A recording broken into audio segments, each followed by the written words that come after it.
Soyez tous les bienvenus à cette célébration. C'est le beau temps qui vous fait sortir. Alors, je suis très heureux qu'on soit rassemblés. Comme ce chant le dit, Dieu nous accueille dans sa maison. C'est lui qui nous invite à son festin. Lui qui est Père, Fils et Esprit Saint. Amen. Que le Seigneur vous comble de sa présence et que sa paix soit toujours avec vous. Alors, je salue chacune et chacun de vous, particulièrement les jeunes. Je salue aussi les membres des chorales des diverses églises de Granby qui se sont unis pour former un grand chœur. C'est magnifique. Merci d'être avec nous. Je veux saluer aussi mes collègues de l'équipe pastorale, les diacres, aussi les prêtres. I would like to greet in a special way the members of the St. Patrick community. It's a great joy to welcome you today. Quiero saludar de manera especial a los miembros de la comunidad de habla hispana. Es un placer darle la bienvenida hoy. Alors, ensemble aujourd'hui, au début d'une nouvelle année scolaire, après les vacances, au début d'une nouvelle année de travail, au début d'une nouvelle année pastorale, nous avons choisi de nous rassembler pour célébrer ensemble notre foi, pour fraterniser. Je pense que c'est le plus beau témoignage qu'on peut rendre au Christ ici à Granby. L'amitié entre nous, le fait de se serrer les coudes, le fait de s'entraider et de partager. Jésus disait, c'est à l'amour que vous aurez les uns pour les autres que l'on vous reconnaîtra comme étant mes disciples. J'espère que cette célébration va raffermir les liens qui nous unissent et nous lancer sur les chemins de la mission avec la joie et avec le désir de travailler ensemble. Alléluia, Alléluia, Alléluia, Alléluia, Alléluia, Alléluia,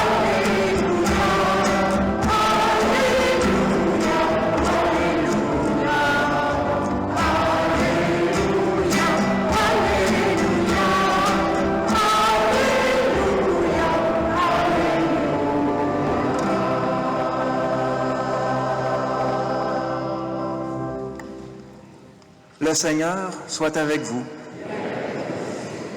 Évangile de Jésus-Christ selon saint Luc.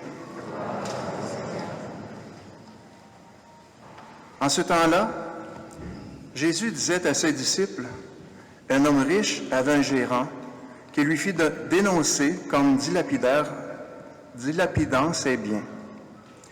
Il le convoqua et lui dit, « Qu'est-ce que j'apprends à ton sujet? Rends-moi les comptes de ta gestion, car tu ne peux plus être mon gérant. » Le gérant se dit en lui-même, « Que vais-je faire, puisque mon maître me retire la gestion? Travailler la terre, je n'en ai pas la force. Mendier, j'aurais honte. Je sais ce que je vais faire, pour qu'une fois renvoyé de ma gérance, des gens m'accueillent chez eux. » Il fit alors venir, un par un, ceux qui avaient des dettes envers son maître. Il demanda au premier, « Combien dois-tu à mon maître? » Il répondit, « 100 barils d'huile. » Le gérant lui dit, « Voici ton reçu. Vite, assieds-toi et écris 50. » Puis il demanda à un autre, « Et toi, combien dois-tu? » Il répondit, « 100 sacs de blé. » Le gérant lui dit, « Voici ton reçu, écris 80. » Le maître fit l'éloge de ce gérant malhonnête, car il avait agi avec habileté. En effet, les fils de ce monde sont plus habiles entre eux que les fils de la lumière. Eh bien moi, je vous le dis, faites-vous des amis avec l'argent malhonnête, afin que, le jour où il ne sera plus là, ces amis vous accueillent dans les demeures éternelles. Celui qui est digne de confiance dans la moindre chose est digne de confiance aussi dans une grande. Celui qui est malhonnête dans la moindre des choses est malhonnête aussi dans une grande. Si donc vous n'avez pas été digne de confiance pour l'argent malhonnête, qui vous confiera le bien véritable? Et si, pour ce qui est à autrui, vous n'avez pas été digne de confiance, Ce qui vous revient, qui vous le donnera? Aucun domestique ne peut servir deux maîtres. Ou bien il haïra l'un et aimera l'autre, ou bien il s'attachera à l'un et méprisera l'autre. Vous ne pouvez pas servir à la fois Dieu et l'argent. Cette page d'Évangile me fait penser à un couple assez fortuné. Ils avaient une belle maison, des beaux meubles, des appareils électroniques de qualité, 2 belles voitures luxueuses. Et la dame avait le pouce vert, donc autour de la maison, c'était plein de plates-bandes fleuries, des beaux gros pots à bouquets aussi, c'était magnifique. Alors un matin, le couple se lève et découvre avec stupéfaction que pendant la nuit, ils se sont fait voler leur pot à bouquet. La femme a dit, « Ben, voyons donc, on aura tout vu. On s'est fait voler nos pots à bouquet. Franchement, on va-t-il être obligé de mettre le système d'alarme à cette heure sur les fleurs? » Alors, il n'en revenait pas. On dit, on ne paiera pas la police pour ça, franchement. Le lendemain, il se lève. Surprise, les pots à bouquet sont venus et attachés après la poignée de porte de la maison, il y a une enveloppe dans laquelle se trouve une note qui dit ceci. « Vos fleurs sont magnifiques. On ne voulait pas les voler, on voulait juste vous les emprunter pour un événement ponctuel. On vous les rapporte, désolé pour tous les tracas que ça a pu vous occasionner. Pour nous faire pardonner, voici 2 billets pour le spectacle de Marc Dupré, samedi soir prochain, au Palace. PS, vous n'aurez pas besoin de prendre votre voiture, un taxi va venir vous chercher et vous ramènera à la fin de la veillée. » Ah bien, la femme a dit, « Parle-moi de ça, des voleurs smart. » Dans le fond, ils ne voulaient pas nous voler, ils voulaient juste les emprunter. « Ben Raoul, prépare-toi, on va y aller voir Marc Dupré. » Alors, ils sont allés à un beau spectacle, ils ont bien aimé ça. Pendant ce temps-là, les voleurs sont venus. Et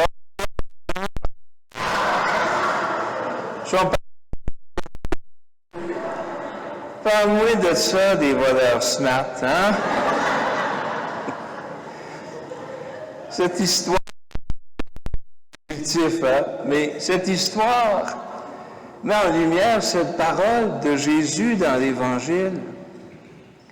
Les fils des ténèbres, c'est-à-dire les gens là, qui font des mauvais coups dans l'ombre, qui ne veulent pas les réflecteurs, hein, qui agissent en cachette, les fils des ténèbres sont plus habiles entre eux que les fils de la lumière. Il faut admettre que c'est pas faux, hein? Il y en a là qui font preuve d'ingéniosité, qui sont débrouillards, créatifs, audacieux. Ils sont fonceurs, vaillants, quand vient le temps de faire des mauvais coups. Et tu dis, mais si tout ce talent, cette intelligence, puis cette énergie était déployée pour faire du bien, c'est incroyable l'impact qu'il pourrait avoir dans notre monde. C'est vrai, hein?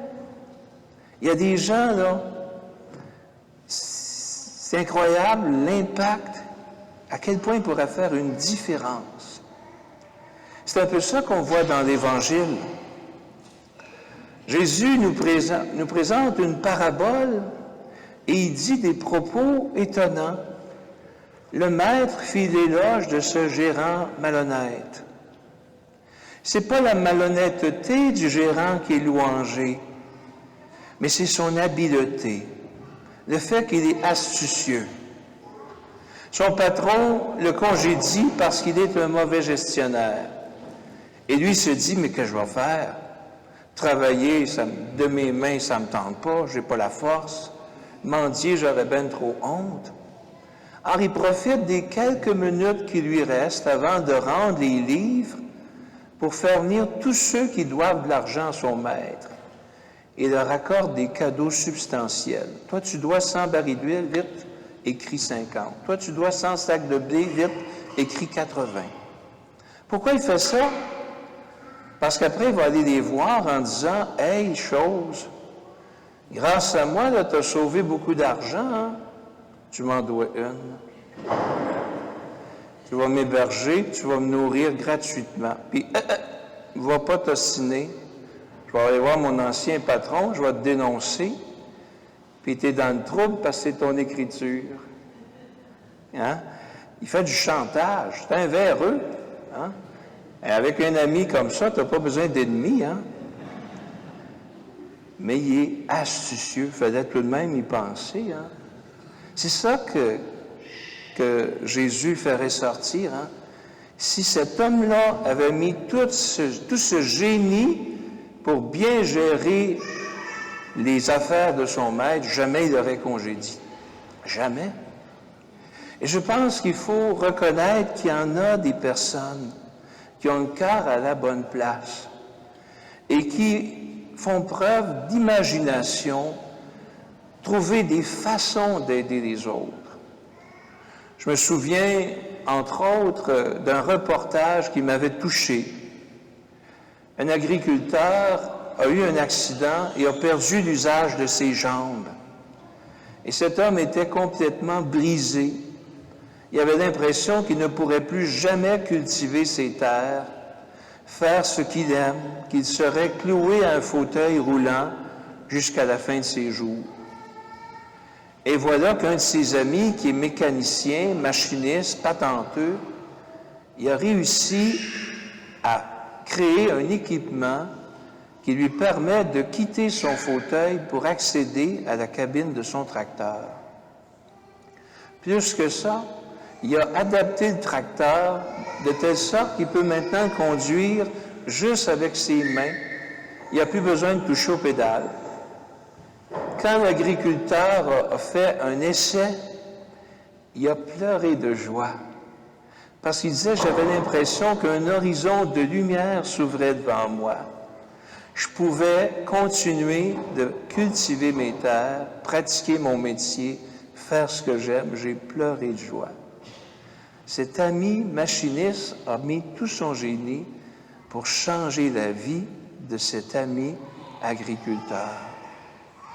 C'est la même chose, j'ai un de mes amis qui est prêtre, que je connaissais, qui est décédé maintenant. Il a travaillé pendant plusieurs années comme missionnaire au Burkina Faso, dans des régions du monde où il pleut peu souvent. Alors, c'est des paysages désertiques. Mais dans les nappes d'eau souterraines, il y a beaucoup d'eau. Alors, il a déployé beaucoup d'énergie, avec beaucoup de débrouillardise. Il a amassé des fonds et il faisait forer des puits dans les villages.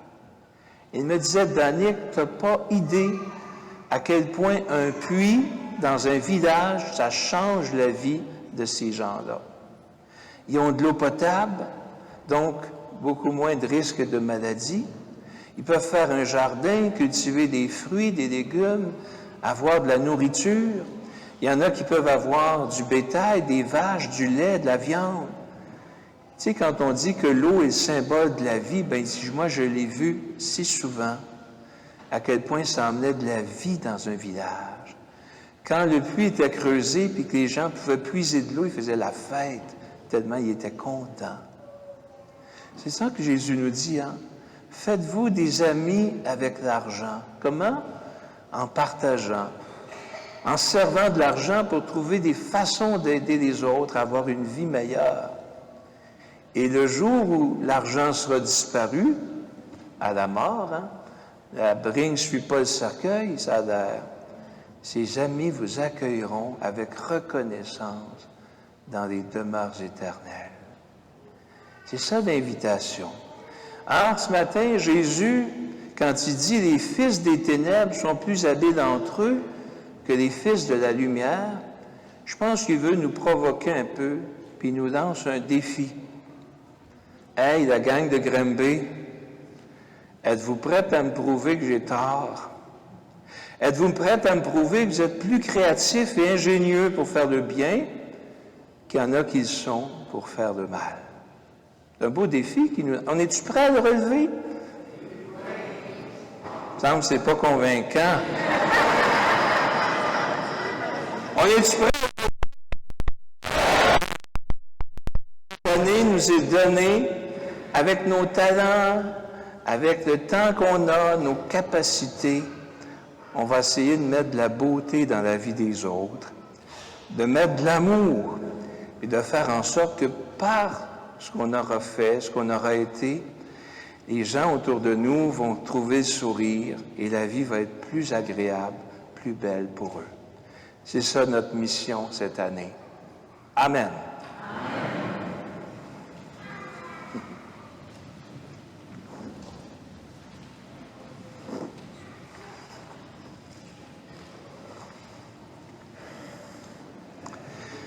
Alors, les jeunes ont apporté du sac d'école. Alors, restez assis tout le monde, mais les jeunes ont apporté du sac d'école. Alors, j'aimerais ça que vous veniez me rejoindre ici à l'avant. Et s'il y en a qui l'ont oublié à la maison, c'est pas grave, venez pareil, parce qu'on veut surtout vous bénir.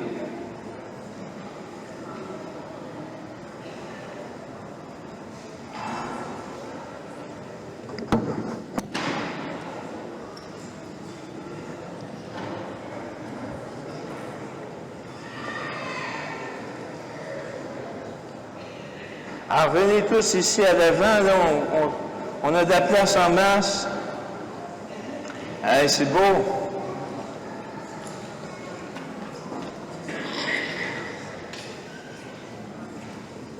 Bien, venez.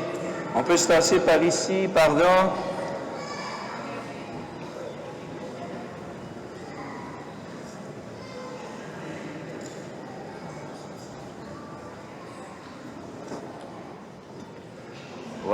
Voilà, c'est beau.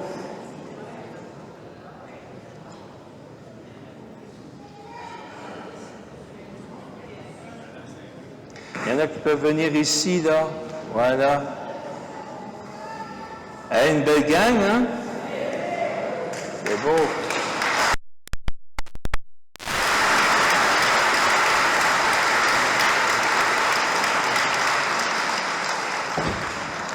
Il y en a-tu qui ont des bonbons dans le sac d'école? Hein? Ça se peut, hein? Bien, Lydia, en votre nom à vous tous, je pense qu'elle veut adresser à Jésus une prière. Alors, je vais l'inviter à s'approcher.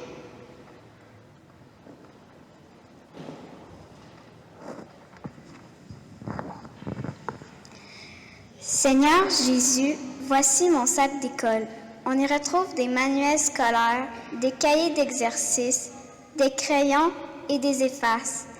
Avec mes amis, j'ai tant de choses à apprendre, à découvrir à l'école et en catéchèse. Je sais que cela va me demander des efforts et de la patience. Ce n'est pas toujours facile. Je te demande de me donner la force de persévérer et d'accepter d'effacer pour recommencer lorsque je fais des erreurs.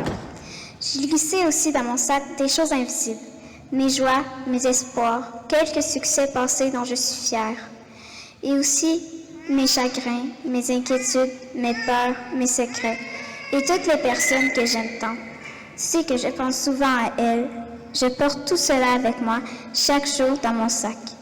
Alors, bénis-moi, aide-moi à grandir, à marcher vers l'avenir, pleine de confiance et avec la paix dans mon cœur. Je le sais, tu es toujours là, présent à mes côtés, parce que tu m'aimes. Amen.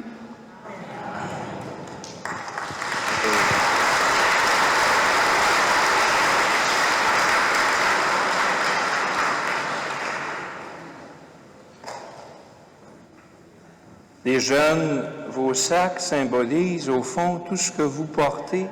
C'est ça qui ressort de la prière de Lydia, hein? Ben, on va demander au Seigneur de bénir vos sacs, mais surtout de vous bénir avec tout ce que vous portez. Et je vais inviter mes frères diacres et prêtres à se lever et à se joindre à moi. Et on va prier un moment sur vous. On va demander au Seigneur de vous bénir. Seigneur, toi qui es source de tout amour, Regarde ces jeunes qui te présentent leur sac d'école. Tout au long de cette année scolaire et pastorale, accorde-leur de travailler avec courage et dans la joie, à l'école, à la maison, en catéchèse, partout. En toute chose, qu'ils sentent que tu es présent auprès d'eux et que tu les soutiens. Toi qui nous as donné une intelligence pour comprendre et un cœur pour aimer, bénis ces jeunes, les éducatrices et les éducateurs, les catéchètes, bénis leurs parents, leurs familles, leurs amis et toutes les personnes qui vont les soutenir dans leur cheminement. Que ces sacs d'école soient le rappel à tous que tu restes avec nous à chaque instant de notre vie et que tu nous aides à rendre la vie plus belle. Oui, bénis ces jeunes au nom du Père, du Fils et du Saint-Esprit. Amen. Voilà, merci. Bonne année scolaire, les amis. On va lui donner une bonne main d'applaudissement.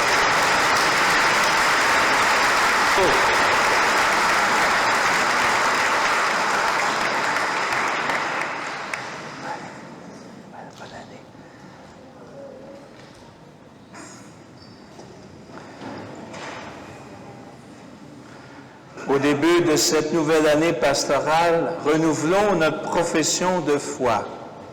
Exceptionnellement, ce n'est pas dans votre prion.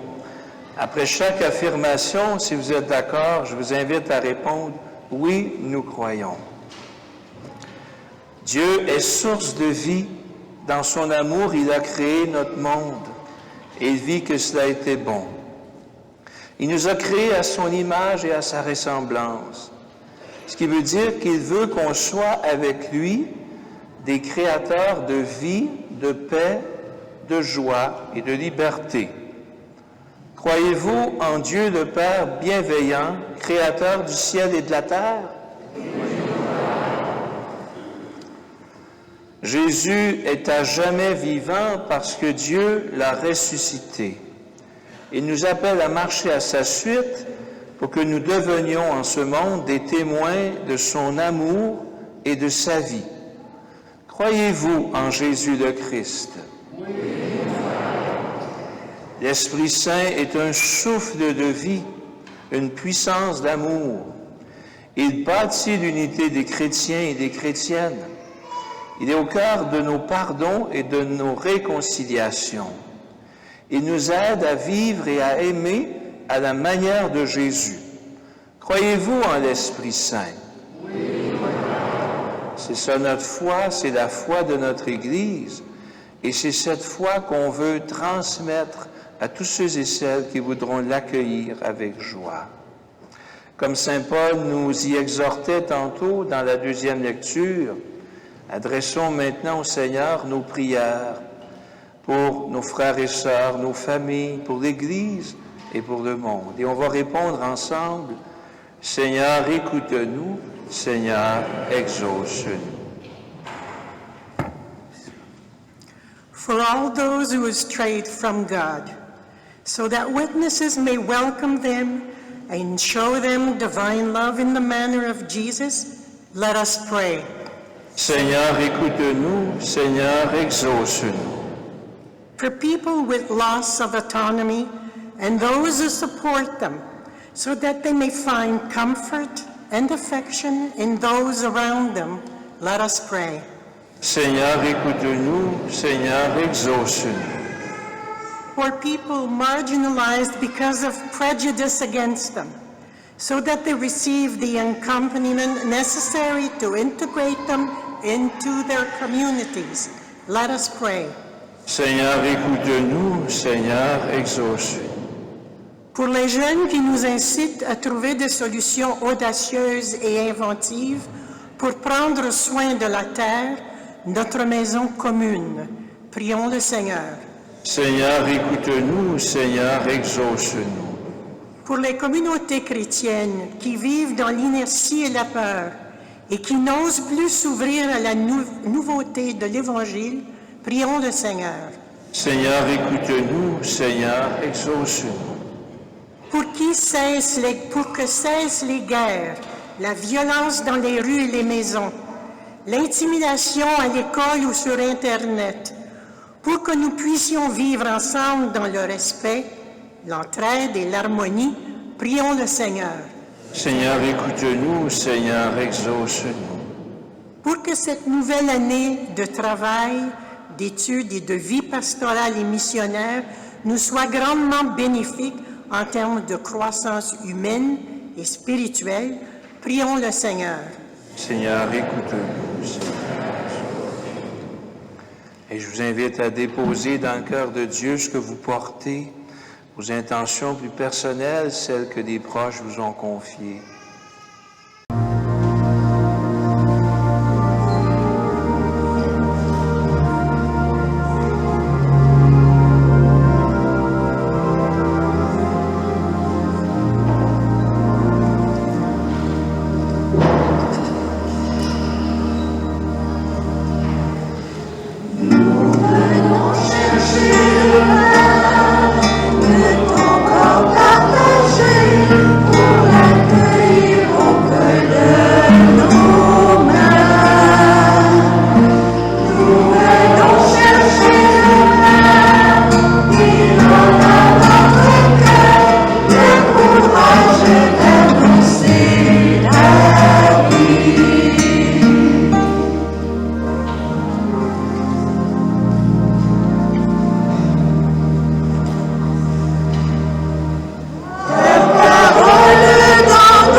Merci Seigneur. Encore une fois, tu nous dis aujourd'hui à quel point tu nous aimes. Tu nous as rassemblés pour qu'on puisse ensemble se nourrir de la présence des uns des autres. Ça fait tellement de bien d'être dans une communauté où il y a de la chaleur humaine, de la camaraderie, des rires, des taquineries. De savoir qu'il y a à nos côtés des personnes de grande qualité qui seront là, beau temps, mauvais temps, qui partageront nos joies, mais nous soutiendront aussi dans les épreuves. Merci pour ta parole. Encore une fois, tu nous fais réfléchir. Tu nous invites à être astucieux, à prendre conscience de tous les talents dont tu nous as comblés. On a un immense potentiel, chacune et chacun. Tu nous invites à faire ce qu'on peut pour que la vie des autres soit meilleure. Merci pour ton pain de vie. Tu te donnes à nous encore pour que nous ayons le courage d'annoncer ta vie, pour que nous ayons le courage de témoigner joyeusement de ton amour pour toute personne. Sois à nos côtés cette semaine, particulièrement quand nous sommes gagnés par le désespoir. Viens nous illuminer de diverses façons et aide-nous à être pour les autres des phares, particulièrement lorsqu'ils avancent dans la nuit et ne savent pas trop ce que l'avenir leur réserve. Nous te demandons, toi qui es vivant, toi qui nous aimes, pour les siècles des siècles. Amen. Avant de vous lever, je vais inviter Léla. Léla, aux petits et aux grands, un ami qui s'appelle Carlo. Alors, je vais la laisser nous le présenter. Bonjour à tous. Moi, je suis là surtout, c'est pour les jeunes. Tous les jeunes qui sont là aujourd'hui, puis vous étiez plus que 50, là, quand vous étiez là en avant, je vous ai compté, là, presque vite, là. Puis je suis tellement contente que vous êtes là, les jeunes. Puis je veux vous présenter ce petit jeune, Carlo Acutis. Il y a eu une exposition sur les miracles eucharistiques dans nos paroisses et on a présenté ce petit jeune qui avait 15 ans. Et ce jeune-là vous invite à faire toute l'année scolaire avec lui. Alors, je vais vous lire ce qui est écrit à l'arrière de la petite carte que j'aimerais vous distribuer à chacun de vous à la fin. Alors, il vous invite, il dit « Bonjour, j'aimerais devenir ton ami. Parle-moi, raconte-moi les joies, tes projets, tes peurs et tes rêves. Je serai avec toi tous les jours. Être uni à Jésus, voilà quel était le but de ma vie. Est-ce que tu aimerais me connaître? Alors regarde la vidéo sur YouTube qui s'appelle « Qui était Carlo Acutis ?» Ton ami Carlo. Et quand vous regardez sur la carte, le petit Carlo, il a son laptop en dessous du bras, il tient un cerf-volant, dans l'autre, il a son petit chien. Et j'invite vos parents à justement aller voir sur YouTube « Qui était Carlo ?» Et vous pouvez la mettre à côté de votre table de nuit, quelque part, ou dans votre cahier d'école. Alors voilà, donc vous êtes invités à passer cette année avec ce petit jeune qui aimait tellement Jésus et qui, j'espère, vous apprendra aussi à vous encourager à aimer Jésus comme lui. Merci.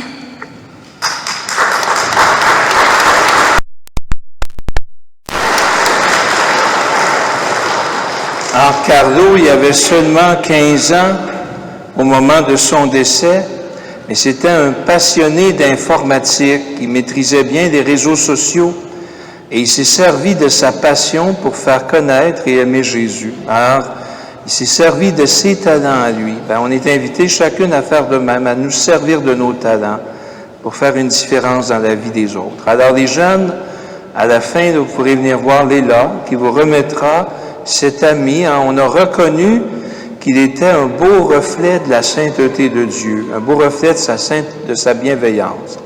Alors, vous pourrez le garder, puis le prier de temps en temps, certainement qu'il va être votre grand complice sur vos chemins. Je veux remercier à la fin de cette célébration les membres de la chorale. Pierre, vous savez, la célébration devait être à Sainte-Famille. S'il y en a qui s'y sont rendus ce matin, on est désolé. La température a bouleversé nos plans. Pierre me disait vendredi, j'ai été organiste ici pendant 35 ans. Alors je lui ai dit probablement que le bon Dieu voulait te ramener ici pour une dernière fois. Alors merci Pierre.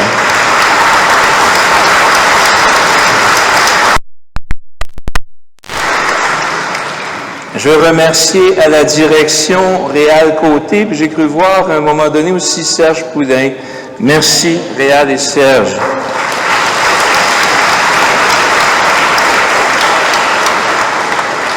Les jeunes de la messe, des familles qui ont emmené leur guitare tam-tam, merci à vous.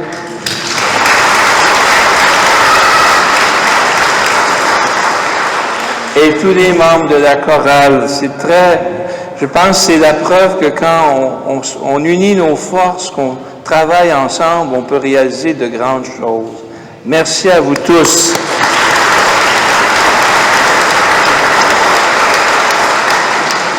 Et je veux remercier toutes les personnes qui ont contribué à préparer, à animer cette célébration, et les personnes qui travaillent au sous-sol pour le repas qui va suivre. Alors, merci à eux tous.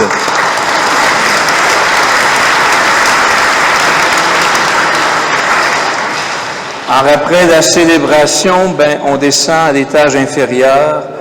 Alors, on aurait voulu que ce soit à l'extérieur. On avait des jeux gonflables de prévu, mais on a pas mal été dégonflés par la température. Mais hot dog, les dindes, et surtout, là, on va se nourrir de l'amitié, des conversations, de la camaraderie. Alors, vous êtes tous les bienvenus. Alors, je vais inviter mes collègues prêtres et diacres à se joindre à moi pour la bénédiction. Et notre diacre Laurent nous enverra ensuite. Alors, levons-nous.